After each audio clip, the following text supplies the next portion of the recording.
Special greetings in the name of our King Jesus Christ. Amen. Thank you all for coming out today. We are Mennonite Mission Network, happily and gladly hosting our partner, SADRA, and that's an abbreviation. Kindly visit their website and discover more about the beautiful work they're doing.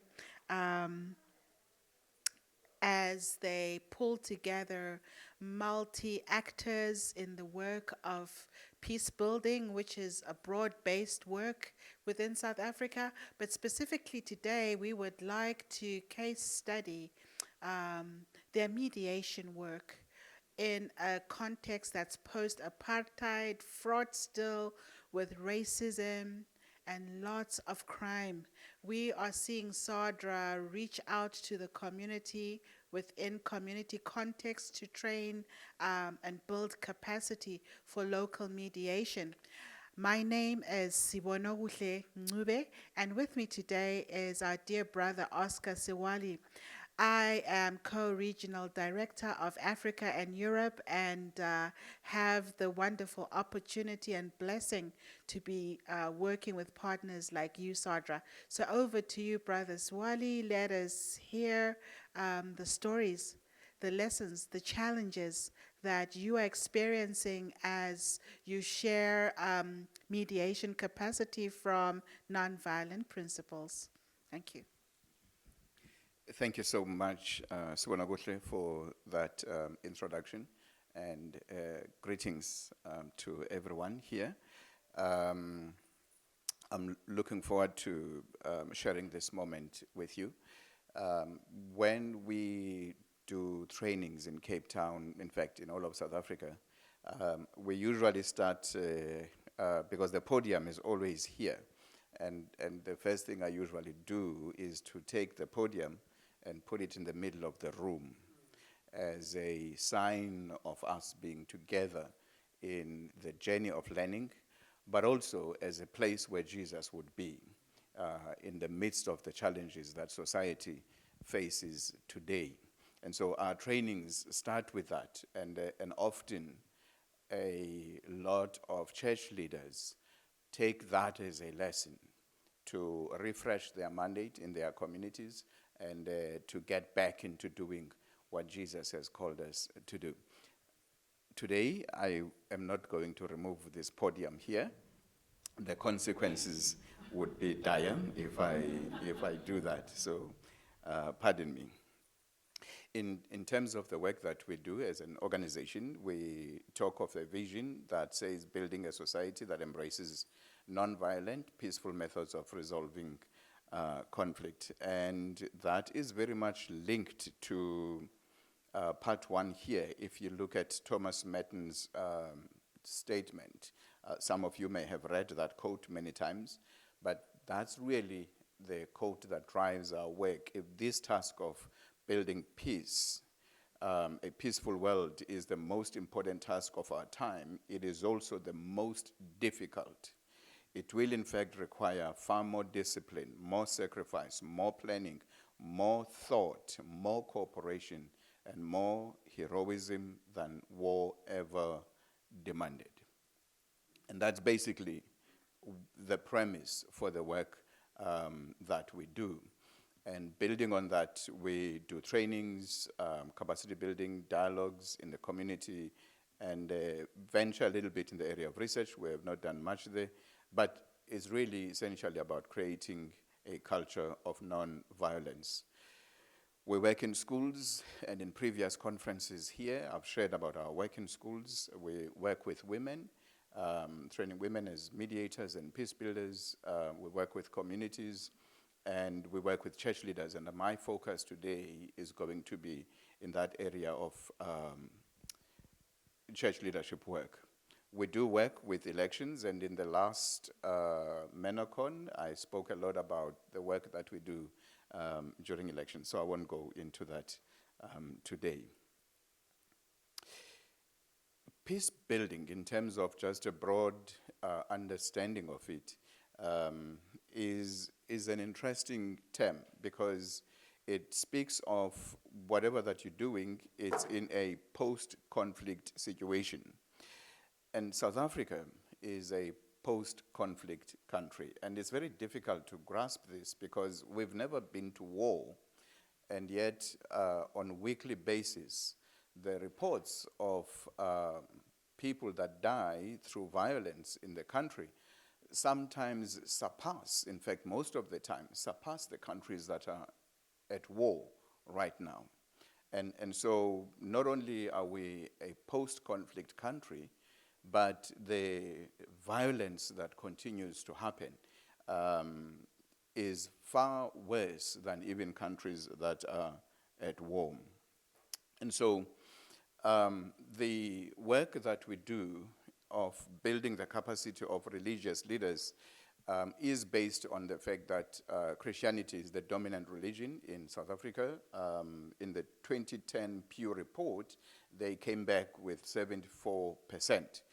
But also not just that 74% is a majority Christian, and people who consider Christianity as their point of departure in decision making, but also that, I mean, in the past, religious leaders in South Africa, as you will know, your Bishop Tutus, your Bishop Njongonkulu Ndungane, your Archbishop Makobas, and many others, have played a major role in building peace in the country, activism, and so working with religious leaders, you're working from that premise that it's a country where there's activism when it comes to religious leadership.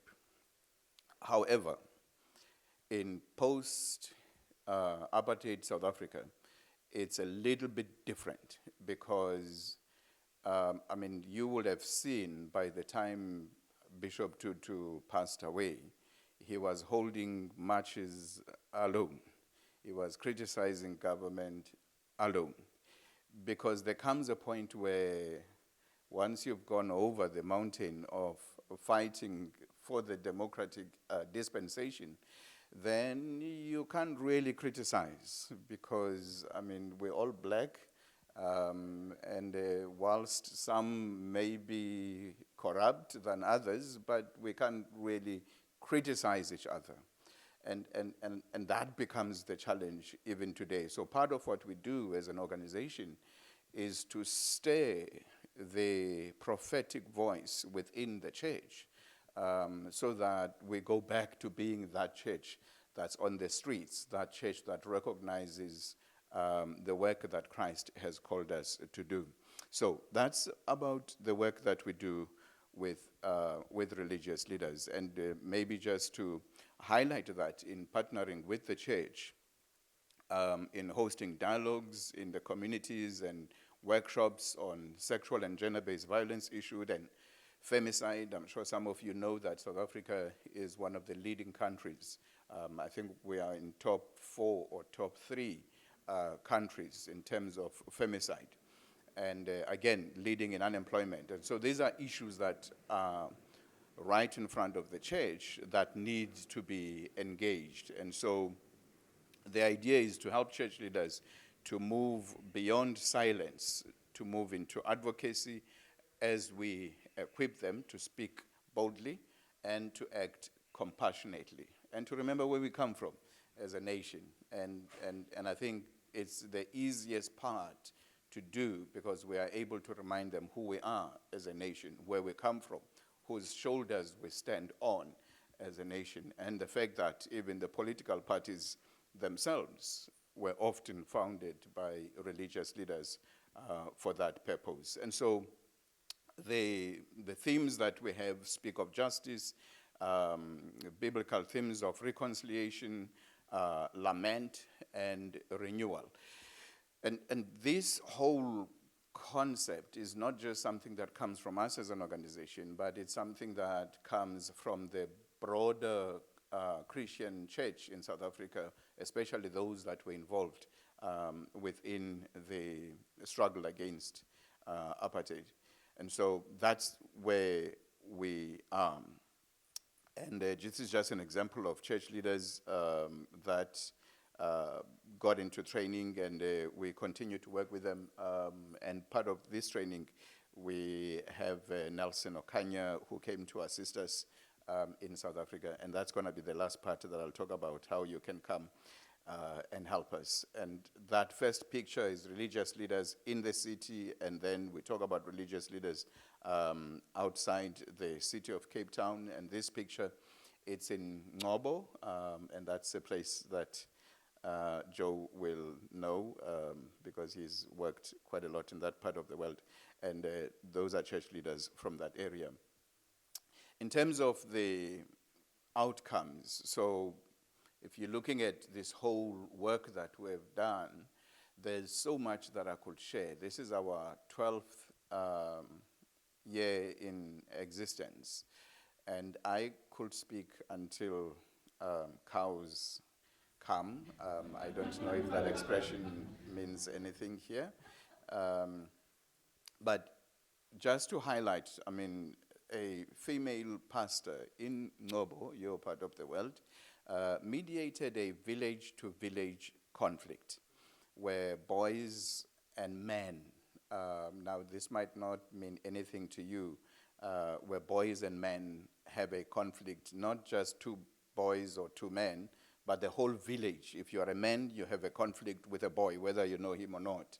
And those are deadly conflicts because they are very difficult to stop. And it was difficult even for the male mediators to engage in this because they are men.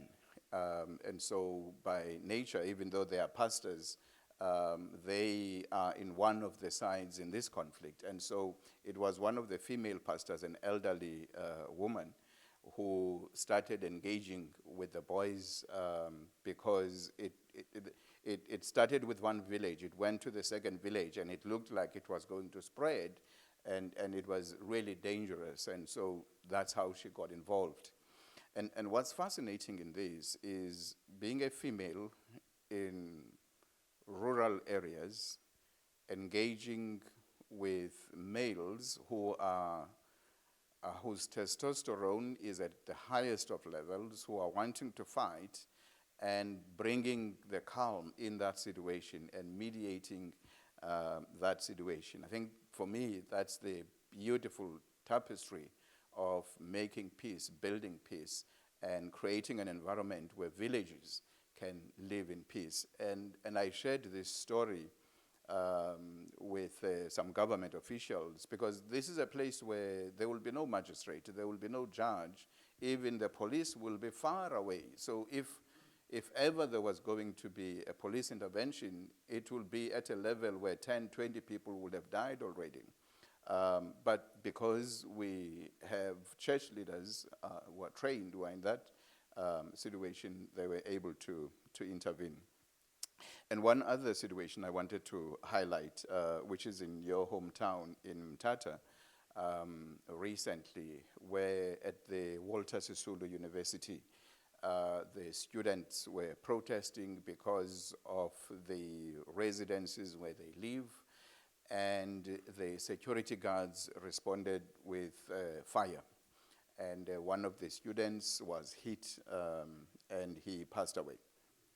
That protest became even worse, and the church leaders who had just been trained, I mean, I trained them the previous week when that whole thing broke out, and they acknowledged that something had happened. And this is very rare in these days. As I said earlier on when I started, that the church has come to a point where it's difficult to be active, because you are often dealing with your brothers and your cousins. It's not like in the past where you were dealing with the apartheid machine, which you could easily see and objectify as an enemy. You now walk into an office where you want to deal with issues, and you're looking at somebody who's exactly your same color, who might even have your same clan name. So how do you objectify them as an enemy? And so I take my hat off for these church leaders who were able to condemn the shooting, and their letter to the university was published in the newspaper of Mthatha. And that for me really was very good. And then they started engaging with the students. This conflict continues at the moment. In fact, somebody else who is part of the university has recently also been attacked. We don't know who has attacked them, but that conflict still continues. But what I'm really appreciative of is the role that those mediators that we have recently trained are playing in a very violent and deadly conflict. I've gone up to Mthatha to go and support them a little bit, and it's been a great joy. There are a lot of family conflicts that I would be sharing about. In fact, I had listed a number of them, and Siwali said, "Are you sure you want to talk about this?" Because they are of personal nature. What we are finding at the moment, and I'm sure you will really rejoice in this, is that as we are training community church leaders, they in turn go to introduce themselves at magistrates' court to the judges around. And in each time, they are welcomed with warm hands because they are able to provide peace in families, in homes, where the magistrate is not able to. That's not what he's trained to do. And so we see in great collaboration throughout the country in handling family conflicts, which at the end of the day results in peaceful families, results in a peaceful country. Because as you will remember, when families live in peace, that means society also becomes peaceful. This was a mediation that actually took place in at ShopRite. ShopRite is more like your grocery store in South Africa.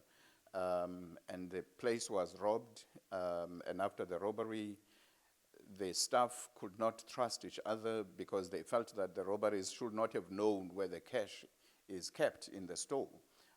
So the staff could not trust each other. Management and staff were not trusting each other. And this whole conflict within was threatening the store and the closure of the store, which employs, as you can see, a whole bunch of people in that community with high levels of violence. And so the church leaders, you can see them sitting down there. When they heard about it, they went to this place and they introduced themselves and they took over. And in 2 days of engagement, brought about peace and the shop opens. And so that's the role that the church leaders have been doing to such an extent that in Ngobo, if anything happens, there is a saying these days, did the church leaders hear about this tragedy? Because people have now gone back to trusting the church, that church leaders will be able to do something in bringing peace and being the prophetic voice in the community. I shared a little bit the last Menacon because we were preparing for elections and you were also preparing for elections. And I shared a few things. I'm not going into those things today. But here is last year's elections, May 29, presidential elections. And these are pastors that you are seeing wearing the blue bibs. And they mediate conflicts within the communities between different political parties. You don't have that here. In South Africa, if a political party is strong in an area, people of that area will then declare that we are so and so. Nobody else is going to campaign here. And yet the Constitution says anybody can campaign anywhere. And so it becomes a challenge for the smaller parties. And so often it ends up in conflict and violence that even the police struggle to handle.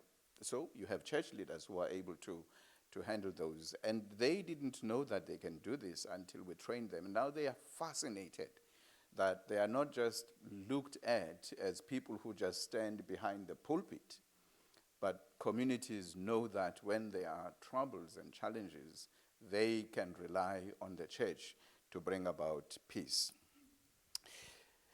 The picture on the far And on the other side is a very important picture. On the eve of last year's elections, for those of you who follow South African uh, politics, there was a shooting just on the eve of the elections, and it was members of the same political party, a very new political party that had just been formed by the former president. And a number of his members passed away during that shooting as they had just finished voting. And I believe that could have caused and derailed our elections.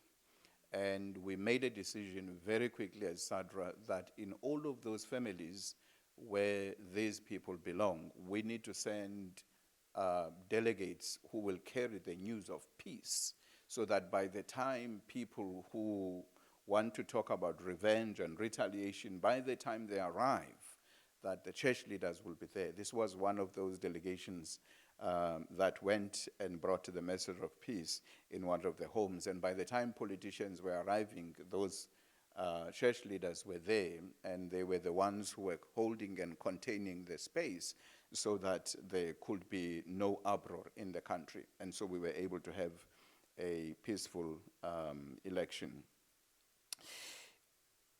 This is an event that illustrates a new dispensation in SADRA's life, where we are now beginning to engage. The DOJ is the Department of Justice, and CD is Constitutional Development. And so we engaging with the Department of Justice and Constitutional Development around issues of community mediators being recognized within the law of South Africa, because at the present moment, it only recognizes people who are legally trained and then trained as mediators. And so in some circles, I offer trainings in collaboration with people who are advocates and lawyers who are able to train and offer training that requires a lot of money to be paid. So the two white ladies that you see there came from the Department of Justice to come and interact with 60 mediators that we pulled from across the country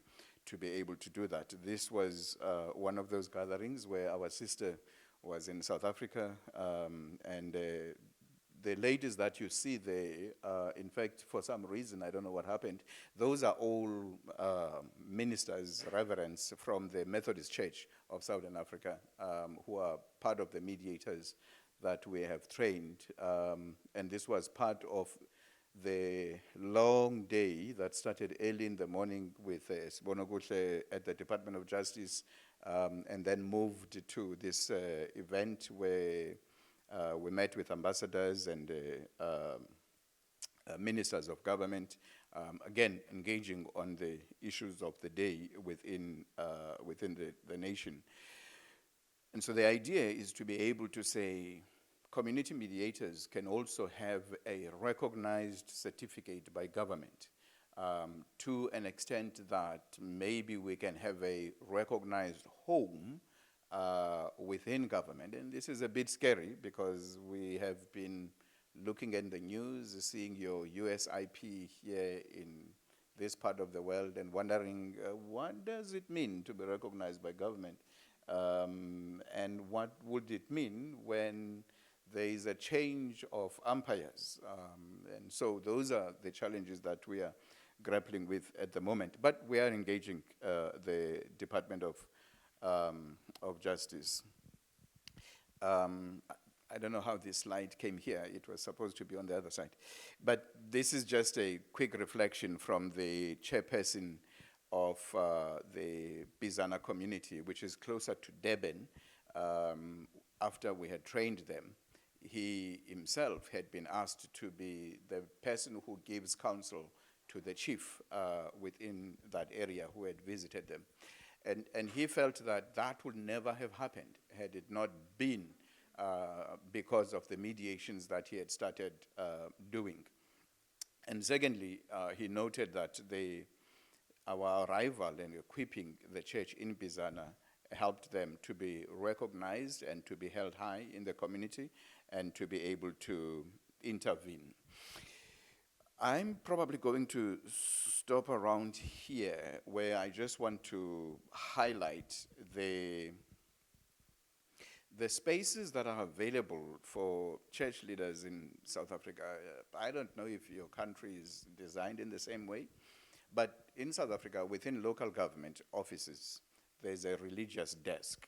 And so some religious leader should be able to go and say who conducts prayers here, who makes sure that budget that's meant for spiritual purposes is available and it's used for that. And so these are some of the things that we engage church leaders on. Within the South African police services, again, there's a religious desk.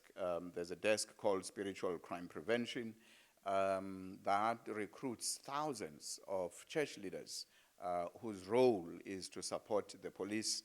And this came about because there were issues that often the police could not resolve, could not deal with, because they were spiritual nature, and they started inviting the church to be part of that. And then we have something called Community Policing Forum, where the community itself joins hands with the police in policing their own community. Again, there's a religious desk where any church leader is able to go there. Now, all of these people are not trained.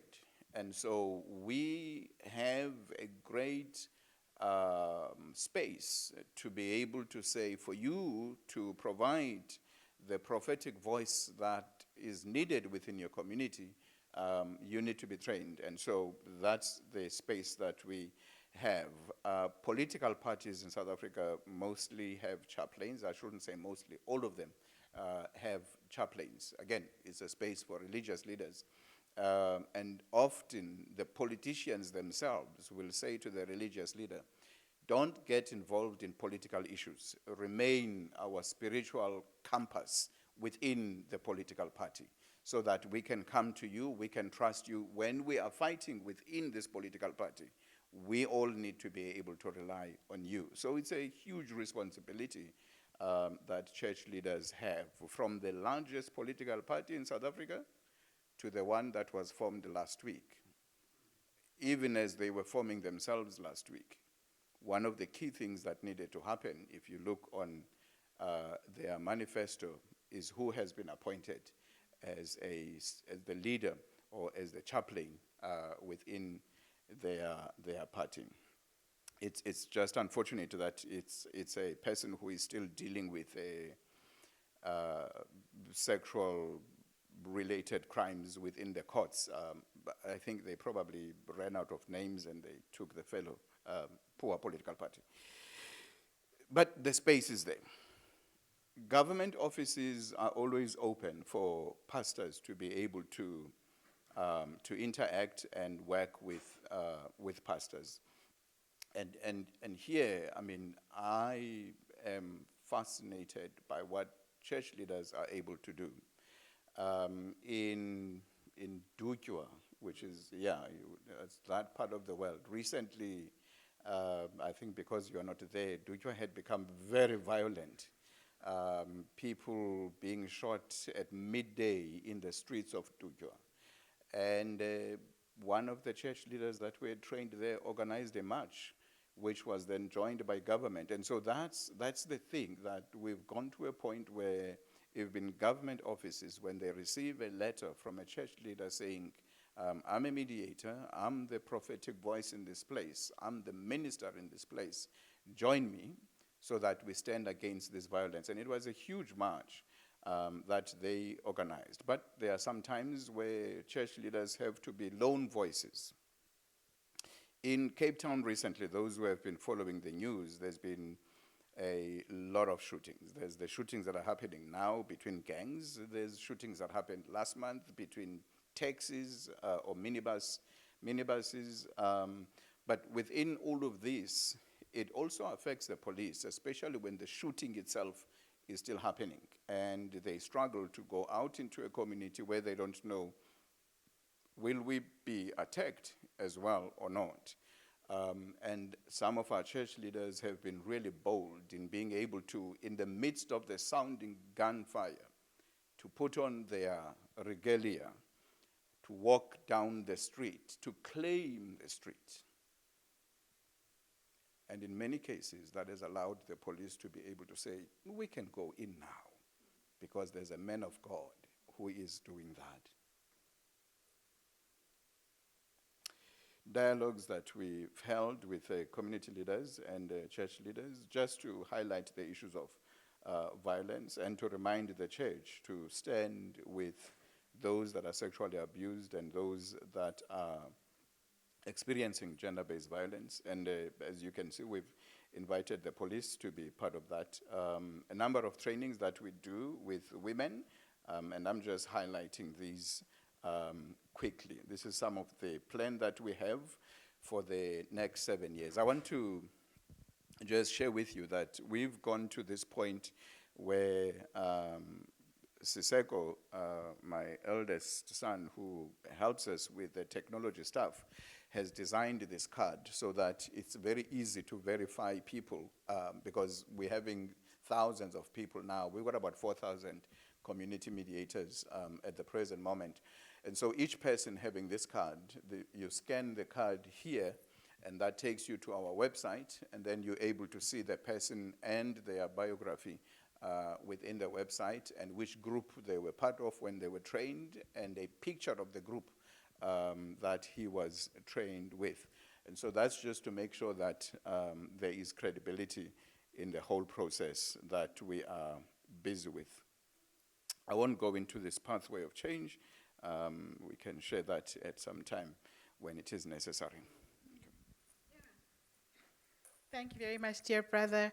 I don't know if you have any questions or remarks. We are out of time, but could have a way of hearing one or two voices from you here in the room. I was just actually thinking, I don't think pastors in the United States, I mean, we have violence in the United States, but I don't recall any spiritual leaders attending any of those recent riots or responding to any of the violence. It would be interesting to find out if that's even possible here, you know, legally, if our spiritual leaders could even get involved.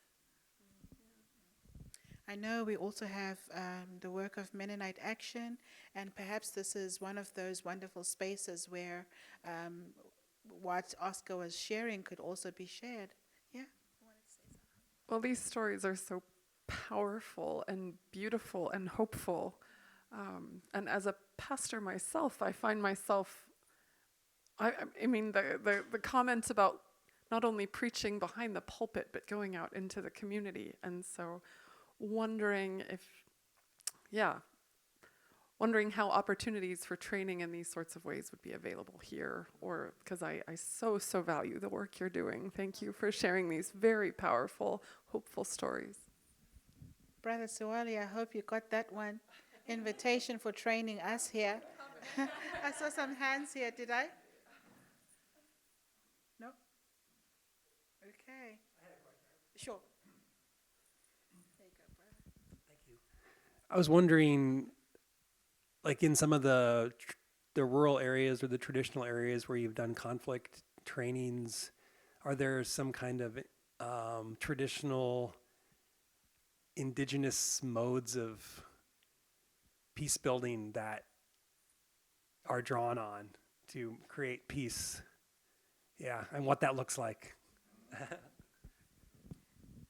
This could be a good chance for you to respond, noting that the cat has eaten the time. I'm saying it to you in vernacular, you would. I understand. Yeah, I guess you can have the microphone as well. Thank you. So much. Thank you so much. Let me start with the last question, because that's the fascinating thing here as we do our work. One of the things that we start with is the fact that that's the baobab tree. And the former president of Nigeria, Olusegun Obasanjo, speaks about Africans sitting under the baobab tree thousands of years, long before there was NATO and the UN and anything, resolving their own conflicts. And the question is, how did they do that? There was no Oscar to teach them. There was no Eastern Mennonite University or CJP holding workshops. And so there's indigenous knowledge that is right there. And so we continue to converse from that background. And I've learned so much. I mean, in your part of the world, they have a saying when we talk about, so why do conflicts occur? And one old man stood up and said, we have a saying here that people are not like water. So if you pour water, it goes the same direction. People are not like that. They are people, they are different. So they go in all different directions. And that's why you have to be understanding conflict. So that's embracing the aspect of difference from an indigenous background. And that's just beautiful. In terms of the trainings in the US, I mean, CJP is here, and we are talking collaborations with CJP. We're talking about having the summer peace building happening in Cape Town, talking about people in Cape Town coming this way to share experiences. Because training is not just the training. It's also about the experience that facilitators bring in the training. But you also have, I mean, we were very careful of time here. You also have amazing people. I mean, some of the people that laid the foundation in South Africa, people like Ron Crable, who actually wrote the manual that we use on community mediation when he was in South Africa with plowshares and MCC funding and all of that. And that manual is available for use. So that possibility is there. I will leave it with you in terms of what does the law require here for a church leader to be able to intervene. In our country, because of our past and the role that church leaders have played, even in the most difficult space, you can walk in and say to the police, step back a little bit, and I've done that many times.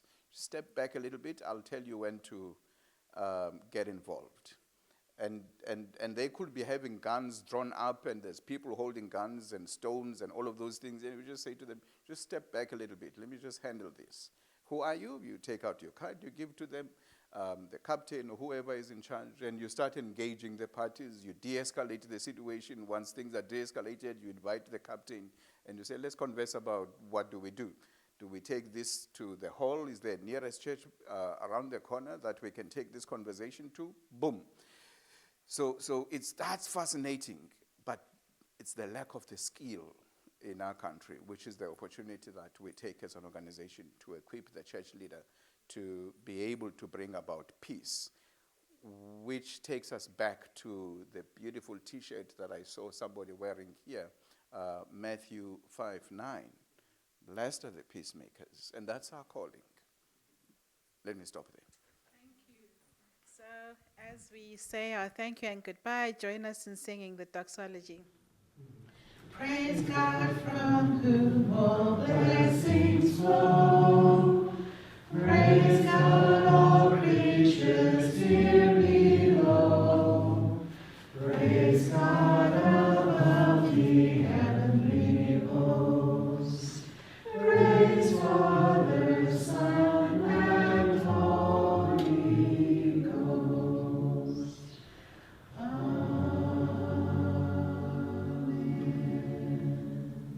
Please join me in applauding our brother for coming up from the south to the United States.